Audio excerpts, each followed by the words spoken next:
nossa alegria, telespectadores, por estarmos com vocês mais uma vez no programa ASP-UF em Ação da Associação de Professores Aposentados da Universidade Federal Fluminense, que esse ano está completando seu 20º aniversário. Hoje nós teremos o prazer de entrevistar 3 professoras, porque o nosso tema é professor, quem é, né? Nós teremos aqui os 3 níveis de ensino. A professora Ana Paula Santos Lima Lanterlobo, da creche da UF, da UFRJ e da Unilassalle RJ. Ela é pedagoga pela UF e mestre em educação pela UERJ.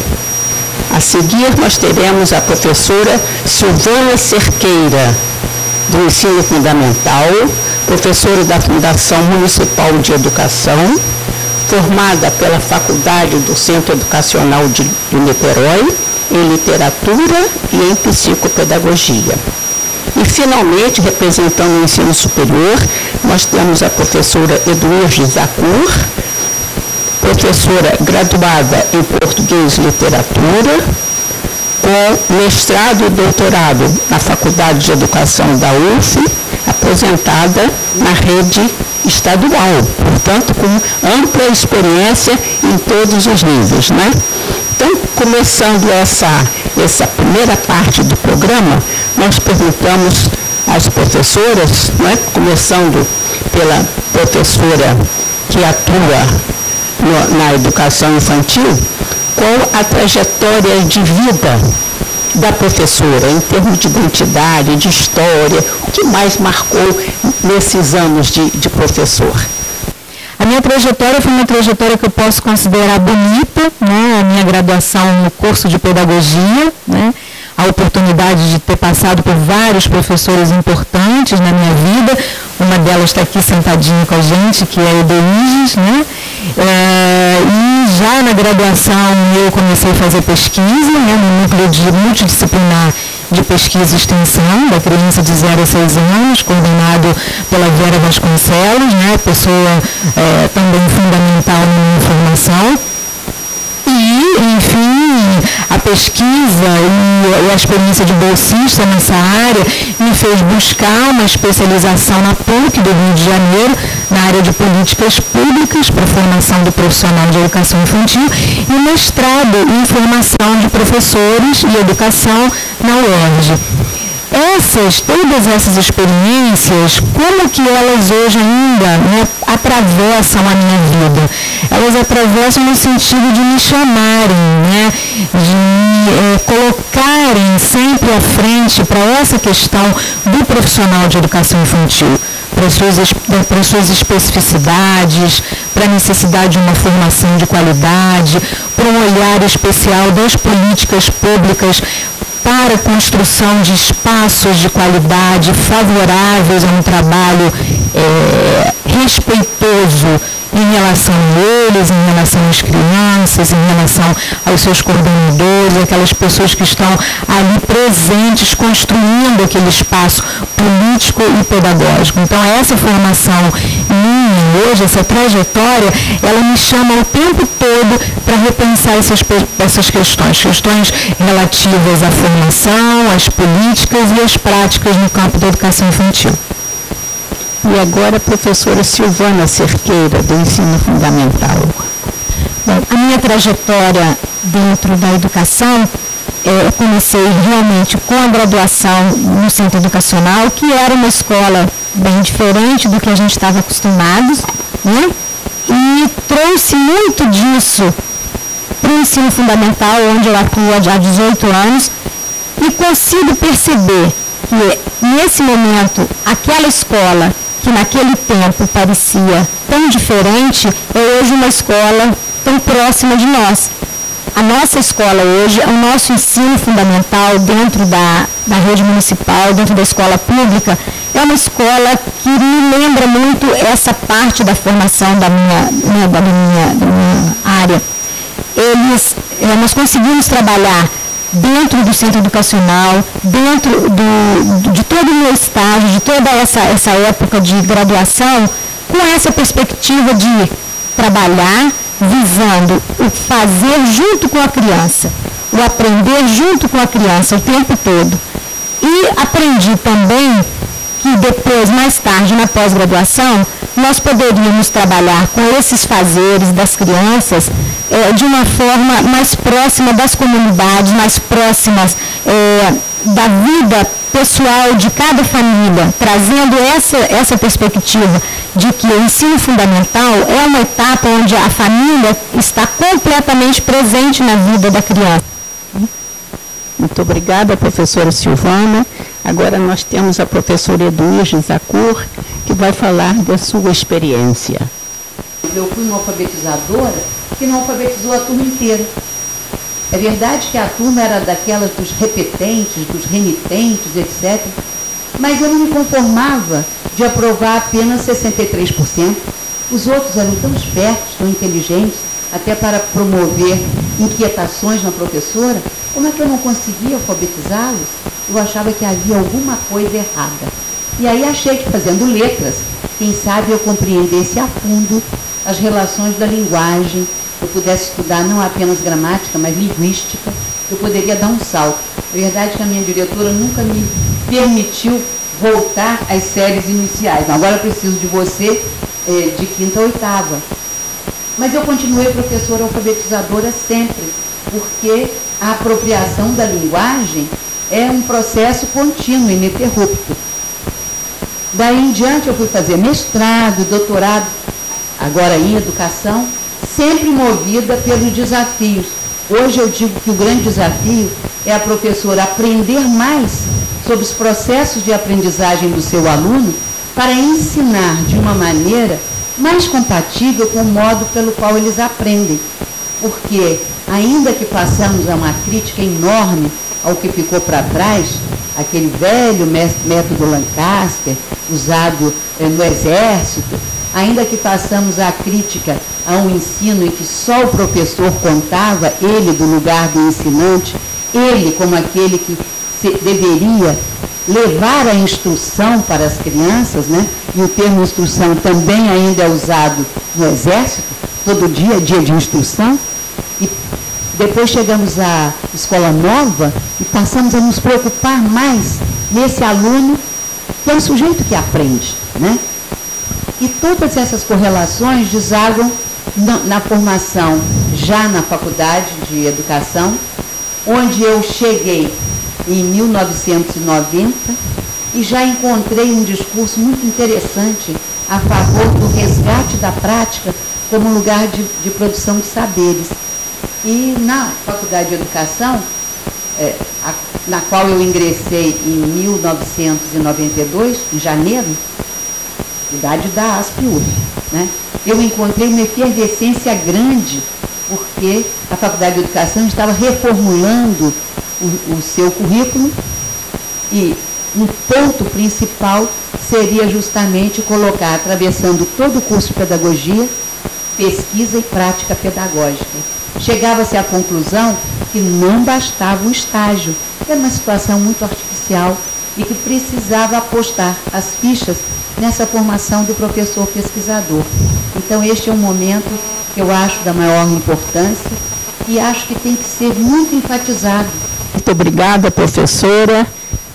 As três já contaram muito da sua história. Agora, o que está acontecendo no tempo atual com o professor do século XXI? O que vocês falariam alguma coisa sobre isso? Eu começaria com uma frase, né, que é a seguinte: sempre existiu criança, mas nem sempre existiu infância, né? E refletindo sobre essa frase e pensando sobre esse professor no século XXI, a gente resgata as políticas públicas referentes a esse professor de educação infantil. E que se a gente voltar um pouquinho na história, a gente percebe que a educação infantil, ela nunca foi vista, concebida como educação, né? Ela sempre foi um lugar de assistência, de caridade, enfim, de um compromisso não com o projeto educativo, né? Mas um compromisso em retirar aquelas crianças da rua, em dar a elas uma assistência necessária e imediata. E aí, qual é o lugar desse professor, desse adulto, então, responsável por essa educação. Era um lugar ainda muito comum, né, muito excluído de uma importância, de uma necessidade de uma formação adequada, específica para o lugar dele de educador. Então, hoje, o professor de educação infantil do século XXI, o que ele necessita? Ele necessita que esse discurso proclamado, né, para mim, de 3 grandes documentos que hoje fazem parte das políticas voltadas para a educação infantil, né, a Constituição de 88, a LDB 9.394 e os referenciais curriculares, e também contando com o ECA, o Estatuto da Criança e do Adolescente, que esse discurso, ora proclamado, se coloque, enfim, exercendo sua função nas creches e pré-escolas, nas instituições de educação infantil. E que esses documentos, eles possam exercitar, né, na sua íntegra, essas políticas para a formação desse profissional de educação infantil. A gente percebe que até hoje, nos concursos que são oferecidos aos professores de educação infantil, são concursos voltados para recreacionistas, né? Até pouco tempo em São Paulo, páginas para a educação infantil, né? Enfim, e o educador, esse profissional tão procurado pelas crianças, ele vai sendo esquecido. Então, eu vejo que hoje o grande desafio da gente na educação infantil é que todos nós, né, envolvidos na educação infantil, hoje eu trabalhando no ensino superior, há 18 anos no ensino superior, na habilitação de educação infantil, na área da educação infantil, né, hoje tendo a oportunidade de apoiar pedagogicamente o trabalho na creche UF, né, e começar a desenvolver um curso de especialização em educação infantil na UniLaSalle, a minha inserção, né, nesses espaços é exatamente de formar politicamente, criticamente esses professores para que eles possam multiplicar essa necessidade nas suas práticas, né, que é essa necessidade de um professor de educação infantil pesquisador, um professor de educação infantil formado politicamente, militante. O Luiz falou do Paulo Freire, eu lembro o Paulo quando ele diz que esse trabalho do professor, ele não é um trabalho de um saber e de uma prática somente pedagógica e dentro da sala de aula, é uma prática política. Por que política? Porque ele precisa conhecer, né, quais são os caminhos possíveis para que ele lute por uma qualidade melhor para o seu trabalho e um reconhecimento da sociedade do valor para a criança e também para eles educadores. Eu acho que o professor do ensino fundamental, o papel dele hoje é um papel instigador, né? É o professor que provoca, é o professor que está sempre estimulando a sua turma, a sua criança, desde muito cedo, das séries iniciais do ensino fundamental. Eu acho que a gente trabalha com a melhor época da criança, quando se fala, como a Edvige falou, da curiosidade, né, da provocação, da descoberta. O professor do ensino fundamental, ele tem, assim, dentro do seu fazer diário, a oportunidade de trabalhar exatamente com essa questão da curiosidade e da descoberta. Eu acho que o papel desse professor hoje, no mundo que a gente trabalha com tanta diversidade, o tempo todo ficar preocupado com a sua formação, sim, mas também com a prática dessa formação inserida dentro do que hoje se procura dentro da educação. Qual o papel desse professor? Levar essa criança também a pensar, a instigar não só os seus coleguinhas, mas a própria família, as próprias pessoas que estão ao seu redor. O papel do professor hoje, principalmente das séries iniciais, é essa. Eu acho que esse papel de provocar o tempo todo essas descobertas que depois, lá na frente, no ensino fundamental, no ensino nível superior, vão se concretizar em formação, em graduação e numa vida profissional que nunca vai abandonar essa coisa da descoberta, da curiosidade. Isso eu acho que ele leva para sempre do ensino fundamental.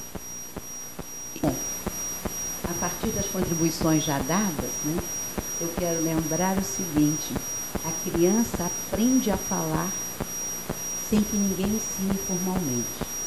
Esses desafios da educação infantil, quando você vê com que rapidez as crianças vão se apropriando da linguagem do entorno, vão se tornando cada vez mais autônomas, vão sendo cada vez mais criativas, tudo isso tem uma riqueza, né?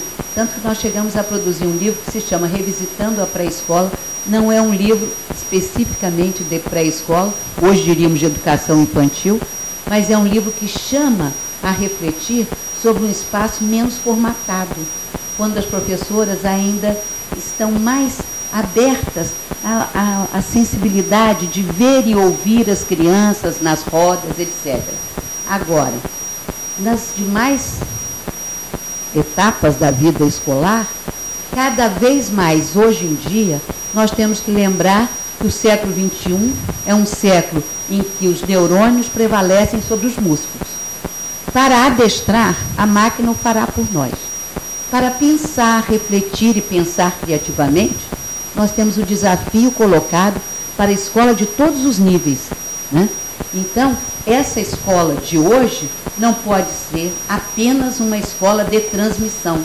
E, novamente, Paulo Freire foi um lutador contra uma pedagogia bancária e trouxe a pedagogia dialógica, a pedagogia emancipatória como central, porque todo ato pedagógico é um ato político. Queremos alunos silenciosos? Queremos alunos que apenas reproduzam o que foi dito? Ou queremos alunos que comentem, que problematizem, que discutam cada questão que se coloca?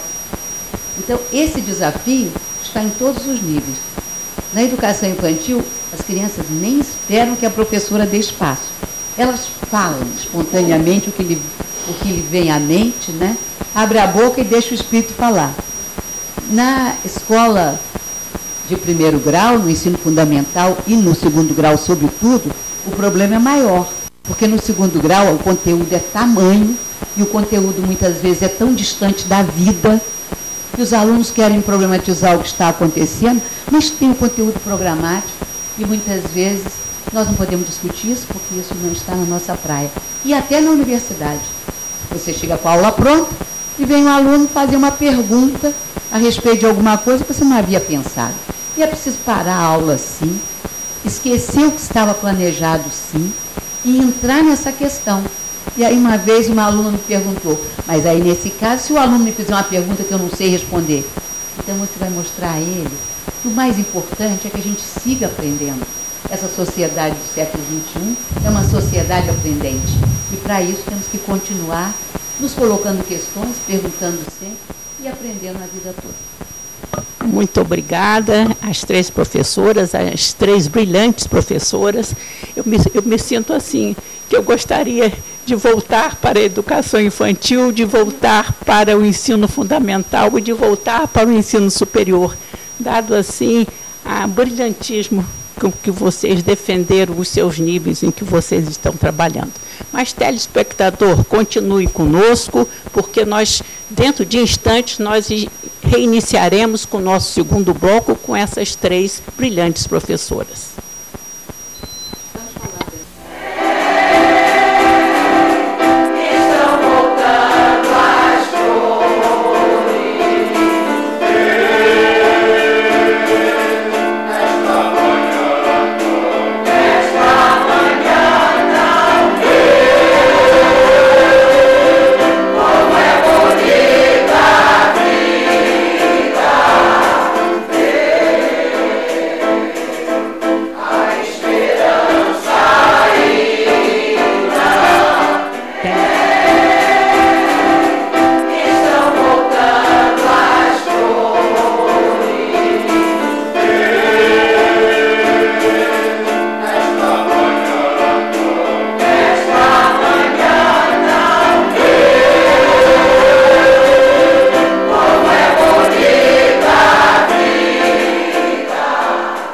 Neste segundo bloco do programa ASP-UF em Ação, da Associação de Professores Aposentados da Universidade Federal Fluminense, que este ano completa o seu 20º aniversário, nós continuaremos com o importante tema Professor Quem é?, com essas três professoras, a professora Ana Paula, a professora Silvana e a professora Eduirges. E a nossa questão agora é: qual a formação, quais são os saberes, quais são os fazeres desses professores, dos 3 níveis de ensino, por favor. Os saberes das crianças e das professoras são saberes que se articulam, que estão o tempo todo em diálogo, em constante diálogo nas instituições de educação infantil. Mas isso não ocorre de uma forma natural, fácil. É preciso uma proposta, é preciso que os currículos na educação infantil promovam isso nas grandes oportunidades dos professores fazerem isso nas instituições de educação infantil, em contato com as crianças, no dia a dia com elas. Historicamente, a gente tem 3 grandes projetos de trabalho dentro das instituições de educação infantil. O primeiro é um trabalho assistencialista, de caridade, de amparo, onde essa professora pouca oportunidade tinha de exercer o seu trabalho. Nem eram professoras, na verdade, eram mulheres voluntárias no século XVIII, as rodeiras, enfim.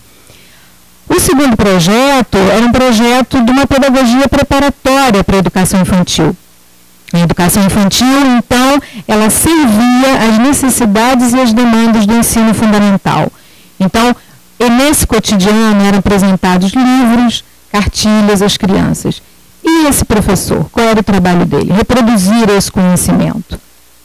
Calavam-se os professores, calavam-se as crianças.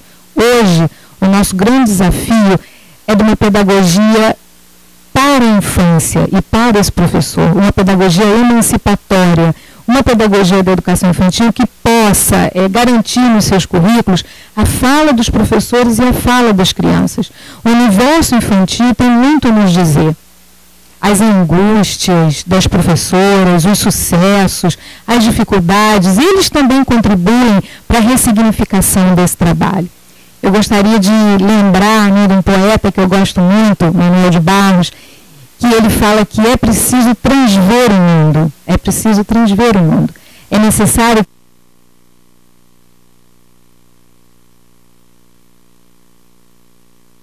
vá além daquilo que nos apresentam, ou seja, que a gente possa ser esse professor amigo, companheiro dessas crianças e principalmente comprometido com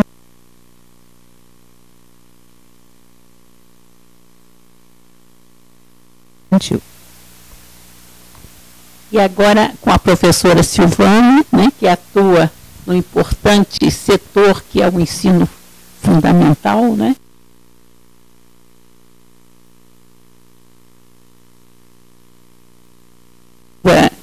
experiência, como a senhora pensa em termos assim dos saberes e fazeres desse professor. E quando ele vai para o ensino fundamental, principalmente agora, quando o aluno é garantido a ele os 9 anos do ensino fundamental, a criança com 6 aninhos passa a frequentar uma escola onde ele vai olhar de frente para os cadernos, para os lápis, para uma mesa diferente, que já não é mais aquela mesinha com os 4 juntos.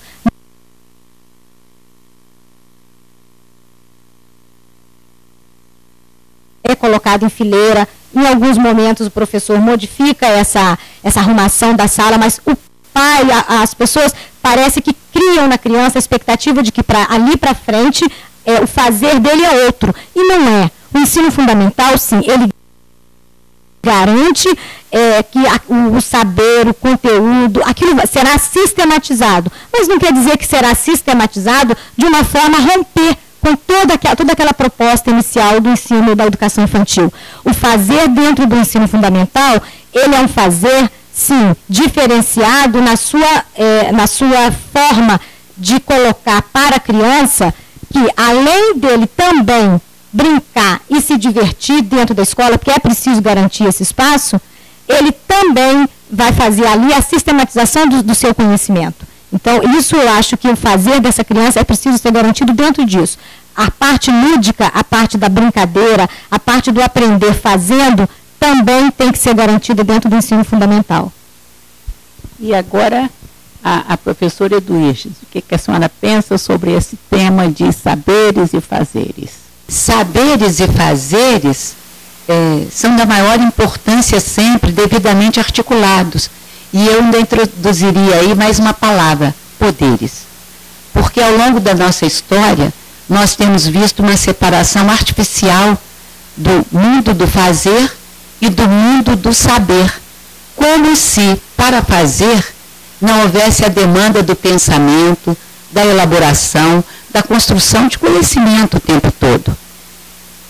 Desde o princípio da massificação do ensino, antes da democratização do ensino, se pensou em apaziguar aquelas classes que não encontravam um lugar na sociedade e, portanto, disciplinarizá-las sobretudo. Eu penso que nós devemos estar sempre com a ideia de empoderar crianças, empoderar os nossos adultos que muitas vezes já sofreram a escola sem conseguir avançar, porque era uma escola que não era feita para eles, que não os instigava e que não aproveitava os seus saberes. Empoderar o nosso estudante universitário, que não seja um mero reprodutor.